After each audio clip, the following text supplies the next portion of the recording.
Oke, pertanyaannya apakah blog yang dikelola sendiri bisa menghasilkan AdSense ratusan juta hingga miliaran? Ya, mungkin aja. Ini maksudnya kan pertanyaannya ngebandingin bikin web sendiri, mungkin nggak AdSense-nya bisa ratusan juta. Faktor yang paling berpengaruh di sini pemilihan niche, kualitas konten, jumlah pengunjung, dan tingkat persaingan di niche tersebut. Intinya ke potensi pendapatan AdSense dari blog ini sangat linear dengan kualitas pengunjung, banyaknya pengunjung, jadi kualitas, kuantitas yang diharapkan datang secara teratur. Selain itu, penempatan iklan di posisi yang tepat yang membuat iklan itu tampil terlihat alami dan tidak mengganggu dari user experience. Dan balik lagi, hal tersebut memang nggak mudah ya, apalagi bagi perorangan punya blog atau sebelah blog yang sampai hasilin ratusan juta itu. Ya jelas dari trafficnya juga kan pasti besar, perlu server yang bagus. Kalau servernya kurang kuat ya bisa down gitu untuk menghadapi traffic besar. Butuh waktu, butuh usaha yang konsisten, karena penghasilan AdSense itu bisa bervariasi dari waktu ke waktu. Bisa bulan ini lagi naik, bulan depan turun, bulan depan naik lagi. Tergantung banyak faktor sih. Bisa dari memang pengiklannya yang banyak di bulan tertentu saja, ada faktor kebijakan AdSense, ada faktor dari search engine juga, ya banyak hal fluktuatif. Umumnya sih mereka dapat ratusan juta itu dari kuantitas websitenya juga banyak gitu, dengan beragam niche. Jadinya ketika satu niche turun, di niche lain mungkin naik, dan akhirnya pendapatannya bisa stabil gitu. Intinya balik lagi ke kuantitas dan kualitas dari website, dari niche yang dibuat, dari artikel yang ditulis. Jelas kalau untuk artikelnya banyak, ya di awal butuh tim memang ya. Tapi ketika website sudah terbentuk, ya kesananya optimize. Selain itu juga ada faktor geografis ya, jenis iklan, tingkat persaingan iklan di niche tersebut. Ya makin advertisernya rame di niche tersebut, ya CPC atau cost per click dari iklan AdSense-nya juga ya makin tinggi gitu. Utamanya niche seperti kesehatan, keuangan, teknologi cenderung CPC-nya besar ya. Tapi balik lagi ini namanya di niche kesehatan, keuangan itu niche yang tidak mudah untuk ditaklukkan gitu. Bahkan jangan coba-coba masuk dua niche itu ya, kesehatan sama keuangan, karena perlu authority yang besar, yang bagus untuk masuk ke niche tersebut. Ya bayangin ya, Anda nggak punya authority, tiba-tiba nulis website atau blog tentang kesehatan, Anda bukan dokter, bukan siapa-siapa, dan Google memahami itu gitu. Jadi jangan sampai orang-orang yang tidak berautoriti tapi menulis sesuatu yang vital tentang kesehatan gitu. Wah, bisa-bisa pembaca kan terkecoh atau tersesatkan oleh artikel yang dibuat oleh orang-orang yang tidak paham sebenarnya apa yang ditulis gitu. Dia bukan dokter, bukan tenaga kesehatan, tapi menulis itu.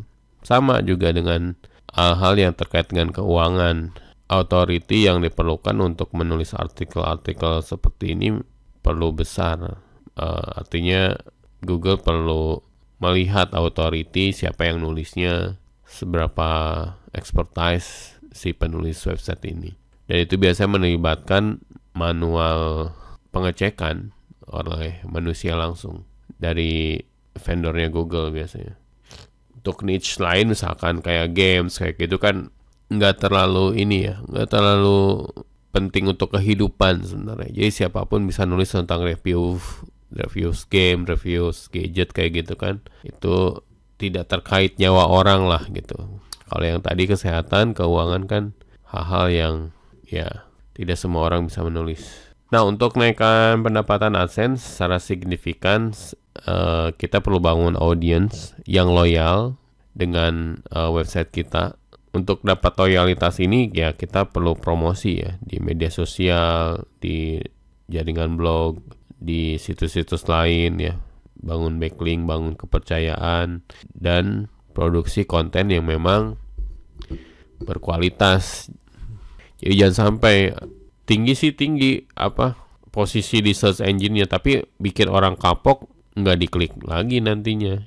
Jadi tempatkan user experience itu di atas segalanya dari apa yang Anda tulis di website itu. Jangan sampai bikin orang kapok ketika Anda atau situs Anda nampil lagi di halaman pencarian. Kalau orang yang kapok nih, saya nggak akan ngeklik itu lagi. Dulu saya buka, isinya nggak jelas gitu, cuma gambar-gambar aja nggak jelas. Nah dari situ orang kapok, traffic Anda turun, dan Google juga melihat hal tersebut gitu. Kok ini hasilnya di atas tapi nggak ada yang ngeklik, biasanya diturunin sih gitu. Di awal-awal emang gede tapi nggak sustain, nggak, ya artinya Anda kerja terus ya, bikin blog baru lagi, karena blog lama Anda turun gitu. Dan yang juga ngaruh sih kebijakan dari program Google AdSense itu sendiri yang mungkin berubah ya. Oleh karena itu kita sebagai publisher nih, sebagai content creator harus mau nggak mau memang ikut kebijakan di industri periklanan online gitu. Dan kita harus adaptasi terhadap segala perubahan yang ada gitu. Terus penting juga kita tempatkan mindset bahwa Google AdSense bukan satu-satunya penghasilan yang bisa kita raih dari online. Banyak hal ya. Kalau Anda nulis blog itu, Anda punya traffic, Anda juga bisa ngambil dari affiliate, baik affiliate produk digital atau produk fisik, atau ya mungkin produk Anda sendiri. Dan yang mungkin saya coba ingatkan lagi, ada penghasilan namanya konten bersponsor gitu. Ketika Anda punya website yang trafficnya besar, ini juga akan dilirik oleh advertiser yang menyukai beriklan di berupa artikel-artikel dan ingin posting di website Anda gitu. Jadi pilihan monetisasinya banyak sih, nggak terpaku di AdSense saja. Terakhir, kesimpulannya, mengelola penghasilan ratusan juta dari AdSense atau bahkan miliaran itu sangat mungkin dikelola sendiri. Namun intinya itu perlu waktu, kerja keras, dan konsistensi. Artinya effortnya harus meningkat. Kuncinya fokus pada pembuatan konten yang berkualitas untuk membangun audiens yang loyal, sehingga AdSense-nya bisa teroptimasi dengan baik. Baik, itu aja di video kali ini. Mudah-mudahan bermanfaat. Selamat berkarya. Sampai jumpa, ketemu di video yang lainnya.